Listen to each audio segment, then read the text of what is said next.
Oui, vous avez compris, vous avez entendu la petite musique. On approche de Nîmes où il y a un festival annuel du flamenco, ce célèbre art andalou.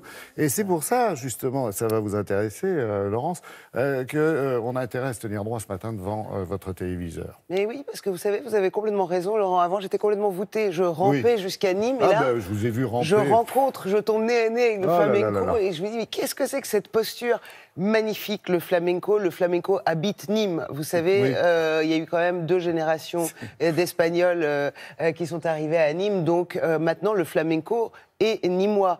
Donc cette 29e édition nous montre quoi? Nous montre que le flamenco, même si ça ne plaît pas à certains traditionnalistes, le flamenco est un art qui est en permanence en évolution. Donc nous avons des outsiders, qu'on appelle, voilà, des rebelles comme ça. Des rebelles. Voilà, des rebelles qui reprennent. Non, je traduis toujours pour vous. Alors donc, non, ce qui est extraordinaire, c'est que vous avez du traditionnel, vous avez des rebelles qui reprennent comme ça le flamenco et qui nous expliquent que finalement le flamenco n'a pas besoin de son ou de coller à la tradition. Finalement, dans le flamenco, ce qui compte, c'est le mouvement. Et les émotions sont universelles. En revanche, ça bouge pas. L'éventail, regardez.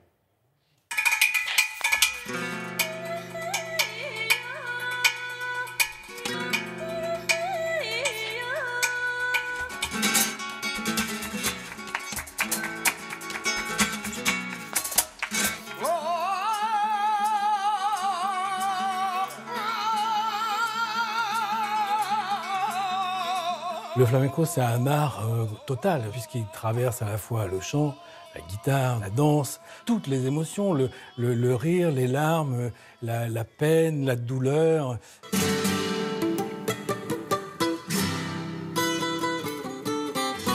Il a beaucoup essaimé, il a beaucoup voyagé, il a beaucoup été présenté. Il y a toute une catégorie d'artistes qui se sont emparés du flamenco et qui l'amènent vers quelque chose de beaucoup plus contemporain.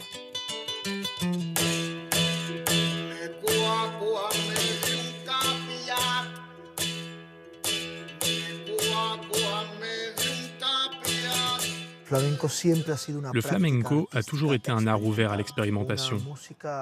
Mais c'est également une musique connectée à la réalité sociale. Donc il y aura toujours des gens intéressés par le flamenco.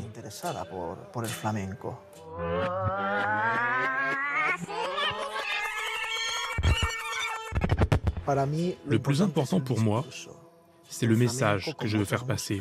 Et le flamenco me donne les outils pour exprimer mon propos. On a vraiment besoin d'artistes comme Niño pour justement défricher, découvrir et aller vers de nouveaux horizons.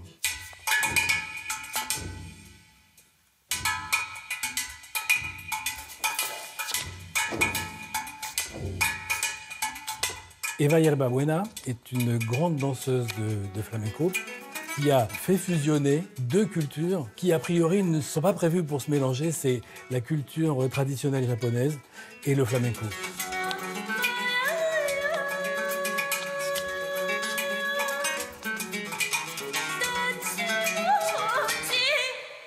Le résultat est tout à fait époustouflant, c'est une merveille absolue. Et je me suis dit, mais finalement, le flamenco est partout, même au Japon.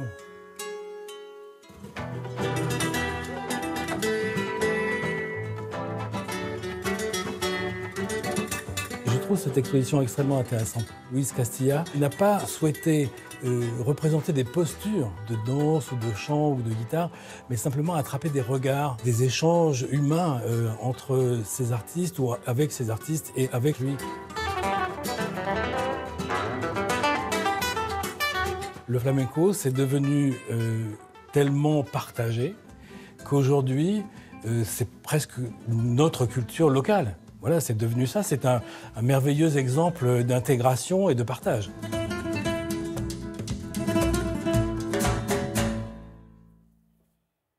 Merci de nous parler de ce festival et du flamenco. C'est quand même la 29e édition à Nîmes, de ce festival. Le point le plus chaud en plein milieu de l'hiver. C'est Nîmes, et c'est jusqu'au 20. C'est vraiment extraordinaire, parce que vous voyez l'intelligence de la culture, c'est quoi? C'est qu'elle peut s'additionner. Et dans les images que vous avez vues, c'est qu'on n'a pas besoin d'avoir des arts, des mouvements, des disciplines hermétiques. Regardez comme c'est beau, voilà, de mélanger comme ça, d'allier l'art traditionnel japonais et l'art traditionnel espagnol qui donne l'art de demain. Voilà, jusqu'au 20 décembre, ça se passe à Nîmes. Non, jusqu'au 20 janvier.